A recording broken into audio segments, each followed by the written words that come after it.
akan menayangkan video mengenai penyakit yang disebabkan oleh virus. Harap disimak baik-baik ya. Baik, Bu. Pasca dinyatakan sembuh COVID-19, banyak penyintas merasakan hal yang berbeda dengan kondisi fisiknya, diantaranya gampang merasa lelah meski melakukan kegiatan ringan. Biasanya saya itu cukup mampu untuk lari sekitar 3 kilo lah. Nah waktu itu lari baru 100-200 meter ya, itu sudah merasakan ini letih, lelah, yang ngos-ngosan, terus agak ada pening gitu, agak pusing. Negatif itu kan hari itu saya keluar ke lab aja, pulangnya saya merasa kelelahan, nggak ambil hasil. Terus badan tuh langsung, kepala langsung sakit gitu. Itu kadang itu dada berdebar, jantung ada berdebar, apalagi kalau malam tuh Mbak. Jadi gejala paskanya itu kelelahan ya. Begitu juga dengan Retno Widya, penyintas COVID-19 dari Sidoarjo, Jawa Timur. Karyawan bank ini terkena COVID-19 pada medio Juni lalu. Dan pasca dinyatakan sembuh COVID-19, selama beberapa pekan, ibu 3 anak ini merasakan gampang merasa lelah. Tapi memang untuk kembali ke posisi semula, kita butuh waktu untuk recover ya. Jadi mungkin sekitar 10 harian itu setelah kami dinyatakan negatif, masih terasa mudah lelah.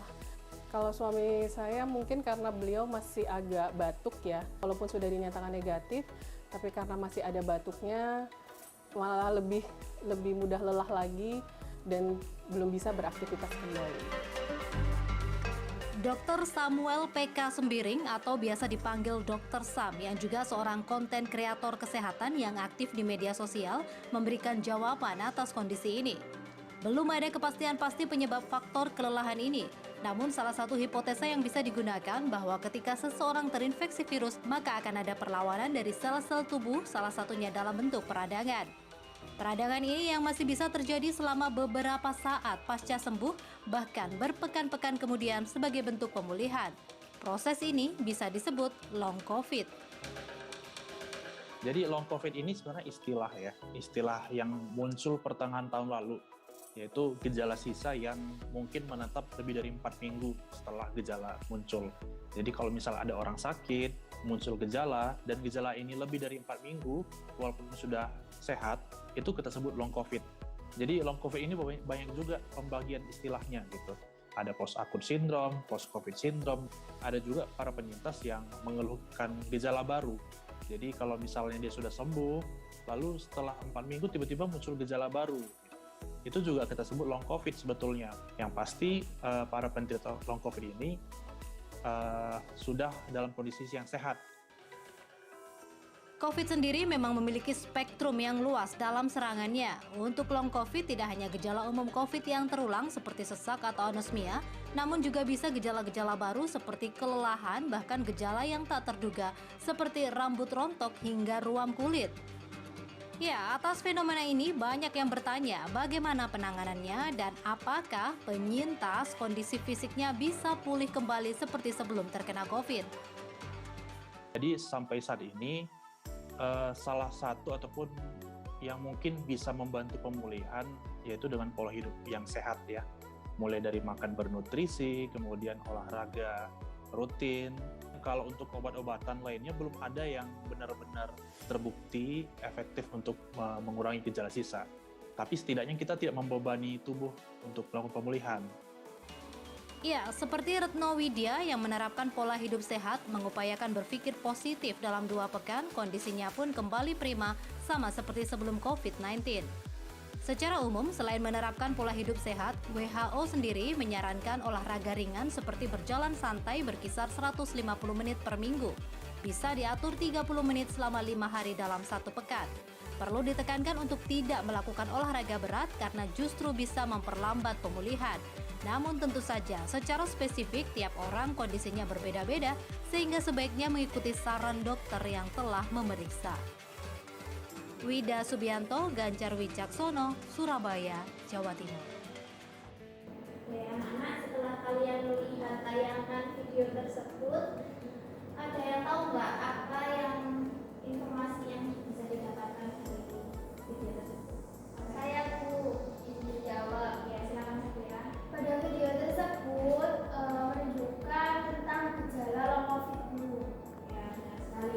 Kemudian ada yang tahu nggak gejala apa saja yang ditimbulkan seseorang ketika mengalami long COVID? Saya Bu, Ya silakan. biasanya seorang gejala yang timbul itu biasanya peradangan yang menyebabkan seorang tidak letih. Kemudian serta timbul beberapa gejala lainnya seperti rontok, ruam kulit, dan detakan jantungnya cepat Bu. Ya, berarti anak. Ya benar sekali anak-anak. Video tersebut memaparkan tentang long COVID. Long COVID itu merupakan gejala yang timbul pada seseorang yang telah terpapar COVID-19 dalam jangka waktu 4 minggu. Setiap orang yang mengalami long COVID ini mendapatkan gejala yang berbeda-beda karena adanya gejala baru pada setiap orang yang mengalami long COVID ini merupakan bentuk pemulihan. Kemudian dengan kita mengetahui adanya penyakit yang disebabkan oleh virus tersebut, alangkah baiknya kita dapat menjaga tubuh kita tetap fit, ya, dengan menjaga pola hidup kita yang sehat agar kita terhindar dari penyakit-penyakit seperti itu. Selanjutnya Ibu akan membagi kalian menjadi beberapa kelompok yang terdiri dari 4 anggota sesuai urut absen ya. Yang pertama, kelompok pertama Nadia dan kawan-kawan, yang kedua Safira dan kawan-kawan, dan yang ketiga Nurul. Oke, sekarang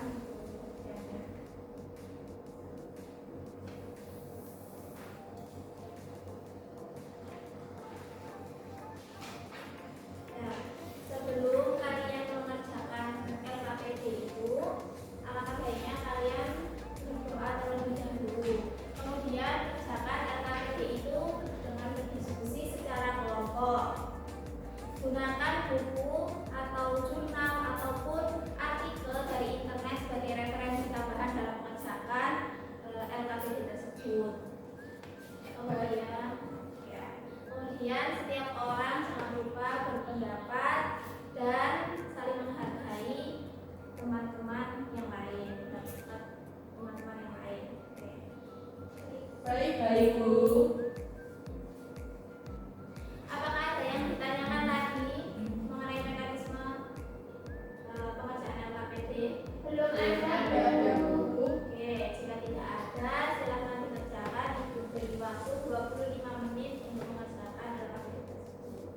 Ya, selamat berdiskusi dan bekerja sama. Apakah ada kesulitan mengenai sudah sampai mana? Masih membaca artikel 1. Oke. Dan Safira sudah sampai mana, Saf? Ini mau mengerjakan poin 1 Bu. Oke, apakah ada kesulitan? Belum ada Bu. Oke. Bagaimana Nadia? Apakah ada kesulitan? Masih belum ada Bu. Oke, sejauh mana pengerjaan LKPD-nya? Masih membaca untuk artikel 1 Bu. Oke, selamat mengerjakan. Wes. Waktu pengerjaan sudah habis, silakan setiap kelompok untuk mempresentasikan hasil diskusinya. Dimulai dari kelompok 1 terlebih dahulu, kemudian dilanjut ke kelompok 2 dan seterusnya. Baik Bu. Ya, sekarang silakan kelompok 1 untuk maju mempresentasikan hasil diskusinya.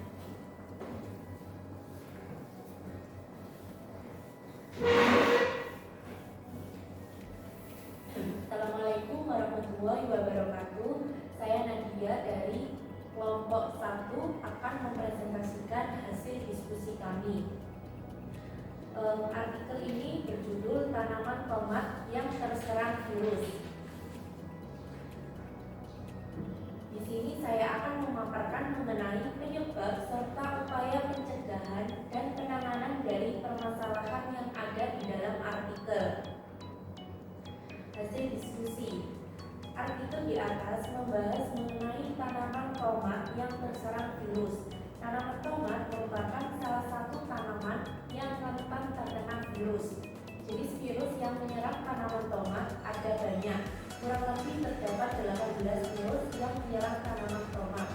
Menurut penelitian yang dilakukan oleh Neil House pada tahun 1981, tidak semua negara mengalami serangan virus pada tanaman tomat sama. Di Indonesia pada tahun 1976 sampai 1990, menurut penelitian yang dilakukan oleh Durian memaparkan bahwa jenis virus yang menyerang tanaman tomat di Indonesia yaitu TMV, PVY, CMV, PVX, dan TRSV atau Tobacco Ring Spot Virus. DYNV yaitu Tomato Yellow Net Virus.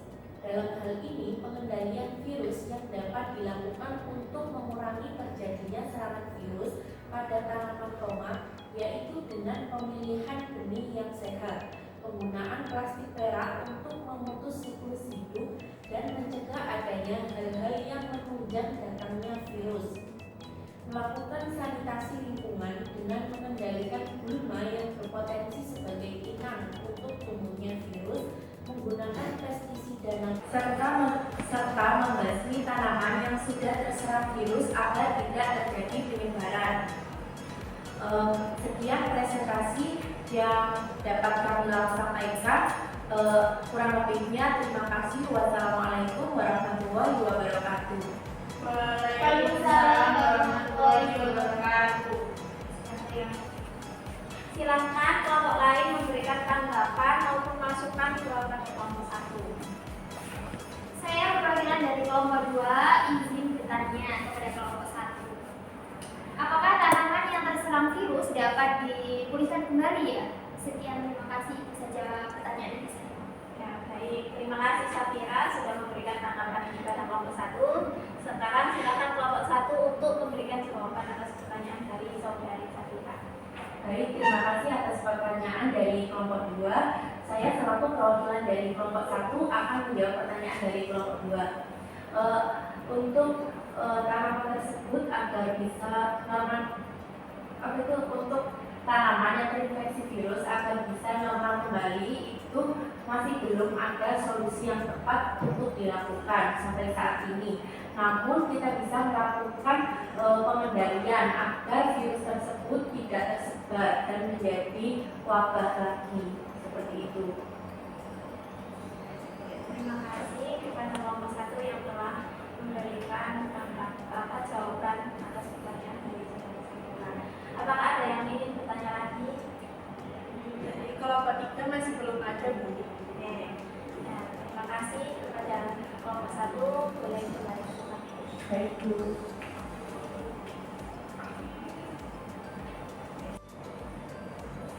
Terima kasih kepada kelompok 1 yang telah mempresentasikan hasil diskusinya dengan sangat bagus.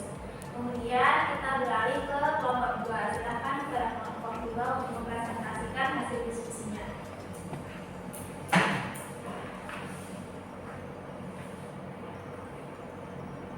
Assalamualaikum warahmatullahi wabarakatuh. Waalaikumsalam warahmatullahi wabarakatuh. Saya perwakilan dari kelompok 2 izin mempresentasikan mengenai penyebab serta upaya pencegahan dan penanganan dari permasalahan pada artikel 2 yang berjudul keberadaan white spot syndrome virus pada udang faname. Pada artikel tersebut membahas mengenai serangan WSSP pada udang faname. WSSP merupakan jenis virus yang paling ganas dan sulit dihentikan dalam menyerang udang serta dapat menghancurkan industri perudangan di berbagai negara. Dampak dari terserangnya WSSP ini yaitu dapat menyebabkan kematian yang cepat dalam kurun waktu 3-10 hari sejak munculnya gejala. Karena virus ini susah untuk dihentikan, maka terdapat beberapa upaya yang dapat dilakukan untuk mencegah serangan WSSP pada udang, yaitu dengan melakukan peringatan dini atau early warning dan pemantauan terhadap keberadaan virus tersebut di lingkungan tambak selama masa budidaya, memilih benih yang unggul serta manajemen budidaya yang baik. Sekian pemaparan hasil diskusi dari kelompok kami. Wassalamualaikum warahmatullahi wabarakatuh. Waalaikumsalam warahmatullahi wabarakatuh. Kelompok lain memberikan tanggapan kepada kelompok 2. Waktu dan tempat ikut, silakan. Saya dulu. Ya, silakan Nurul. Saya Nurul Aini, perwakilan dari kelompok 3, izin bertanya kepada kelompok 2 mengenai apakah sampai saat ini masih belum terdapat pengobatan BSSP ini. Terima kasih. Ya, terima kasih Nurul atas tanggapan yang diberikan kepada kelompok 2. Sekarang silakan kelompok 2 untuk menjawab pertanyaan dari saudari Nurul. Baik, izin menjawab pertanyaan dari kelompok 3. Sampai saat ini, WSSP ini masih belum ditemukan cara efektif dalam mengobati udang yang terserang white spot syndrome virus. Seperti itu jawaban dari kelompok kami. Terima kasih saudari Safira. Apakah sudah terjawab atau masih ada sanggahan lagi dari saudari Nurul? Dari saya sudah cukup. Oke, terima kasih kepada saudari Safira atas penyampaiannya. Silakan kembali lagi ke tempat duduknya.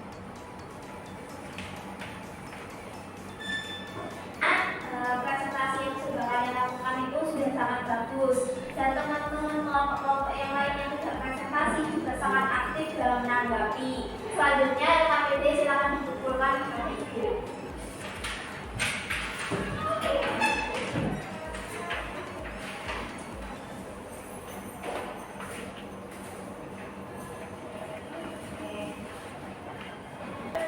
Kita beri tepuk tangan kepada kita semua yang telah mempresentasikan hasil diskusinya dengan baik. Selanjutnya Ibu akan memberikan soal evaluasi yang diusahakan oleh setiap individu untuk meningkatkan pemahaman kalian dalam materi virus ini. Baik, Bu. Baik, Bu.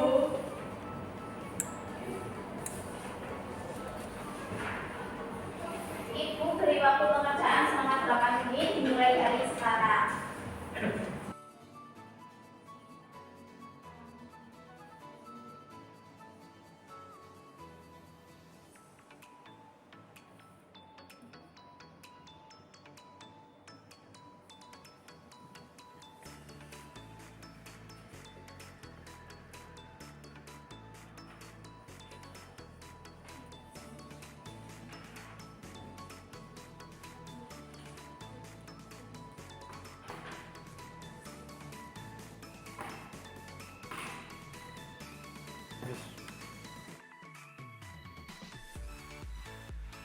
Waktu pengerjaan sudah habis, silahkan soal evaluasinya dikumpulkan ke depan.